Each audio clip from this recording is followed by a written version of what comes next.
Chapter 58. We sat in silence, the hot tears pulling in my eyes, Billy Bob's hands balling into fists, and Mrs. Q shaking her head, blinking hard, blowing her nose into a tissue like someone had died. Because in a way, that's what it felt like. Our dream had died. "This is bull," Hank yelled. He looked madder than I'd ever seen him before, madder even than when he threw that drunk guy out. "It's okay," I said softly. "No, it's not okay," he bellowed. He got up and walked across the room. "How could they do this?" Maybe what I just wrote wasn't... A lump in my throat became a boulder. Just wasn't good. They slithered in like eels. "You're a bike. The other kids are cars. You'll never be as good as the white kids in their language." I tried to stop it, but it was no use. Doubt came in through every pore. Hank shook his head. "You know what? I'll bet the whole thing's a scam," Hank said. "They're probably not even giving away a motel. They just wanted the money. Probably thought $300 is nothing to people. They didn't know you sold your lucky pennies." My dad's face plunged. "You sold the lucky pennies?" he asked. He looked away immediately, but there was a second in which I saw him crystal clear. I saw his hope fade away. "We'll help you find new ones," Hank said, looking around at the other weeklies. "We'll all look, won't we?" The weeklies instantly started digging into their pockets for loose change. "No, it's fine," my dad said. "It's fine." Later that night, the weeklies went back to their rooms, and I sat with an emptiness that was almost unbearable. I went out the back to look for my dad. I found him sitting by himself in the laundry room. "Hey, Dad," I said. He looked up at me, his eyes pink and moist, like he'd been crying. "Hey, sweetheart," he said. He quickly dabbed his eyes with the towels. "I'm sorry I sold our lucky pennies," I said to him. I told myself I wasn't going to cry, but the tears came anyway. My father pulled me into his arms. "Hey, no, it's okay. You win some and you lose some," he said, kissing the top of my head. "But I always lose some." My dad looked down at me and wiped a tear away too. "That's not true," he said. "Because of you, Uncle Zhang's now free. Hank has a job. I'd call that a win." "But I really wanted to win this for us this time," I muttered. My dad rocked me in his arms. "I know you did, sweetheart," he said, his voice shaking. "I know you did."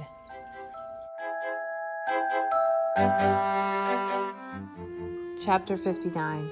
"So that's it, I'm not going," I told Lupe at school the next day. "I can't believe this," she said. "Did they say who won?" I shook my head. "I bet it was their cousin or their son or something stupid like that," she said. "It couldn't have been your essay. I read your essay. It was so good." It felt good to hear her say that, although part of me still wasn't sure. We were sitting on the grass in PE, way out in left field, avoiding the ball and any chance of injury as usual. Lupe picked a blade of grass and twirled it around in her finger. "You know, I'm kind of glad you're not going," she said. "So you don't have to stay with Jason all by yourself?" I asked, squinting at her in the sun. "So I don't have to stay on the roller coaster all by myself," she whispered. It occurred to me at that moment what it would have been like for Lupe if I left. I always thought I was the one who needed her, that I was the barnacle to her whale.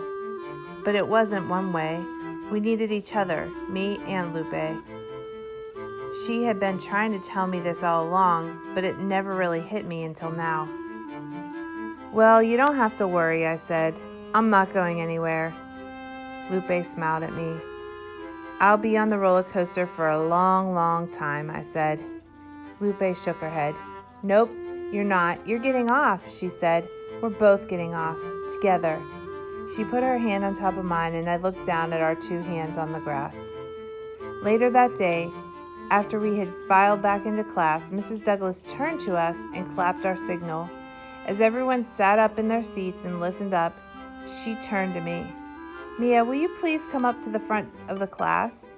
Mrs. Douglas asked. I glanced worriedly as Lupe and I got up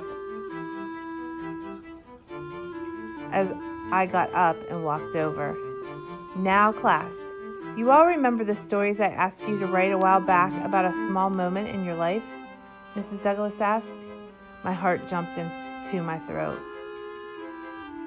Mia wrote here about what it was like to come to America on an airplane, she said. Anyway, the other fifth grade teachers and I got together and we read everyone's story, and we all agree that Mia's story, she paused for what felt like an eternity. I squeezed my eyes shut, is absolutely wonderful. My jaw dropped. Mrs. Douglas handed me my story. Mia, will you please read your story to the rest of the class? I blinked at Mrs. Douglas, waiting for her to say, oh, wait, there's been a mistake. Was this going to be like the chocolate notebook again, I told myself? Don't.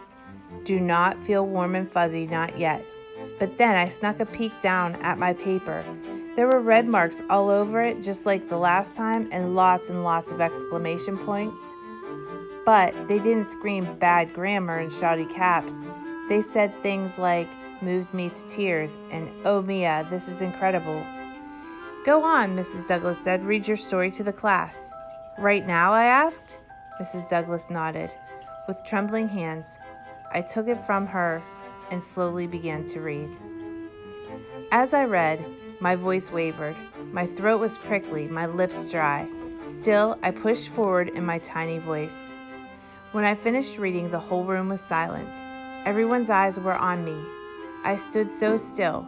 If a breeze swept through the classroom, I would have fallen. And then, amid the deafening silence, I heard a sound. The sound of clapping. I looked up to see Lupe clapping. A few kids joined her, and soon, almost everyone in the room was clapping, even Jason Yao. I felt my throat pinch with emotion. That was beautiful, Mrs. Douglas said. I looked up at the swelling pride in her face and instantly forgave her for giving away my sparkly pencil. Thank you, Mrs. Douglas, I said, and started going back to my seat. Wait, Mrs. Douglas said, I have something for you.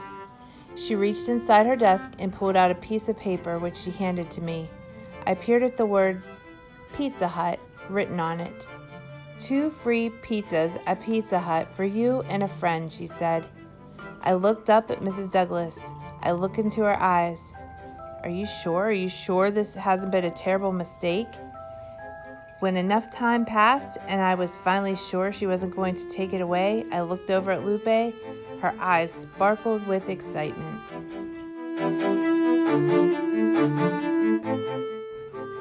Tonight, read chapters 60, 61, and 62.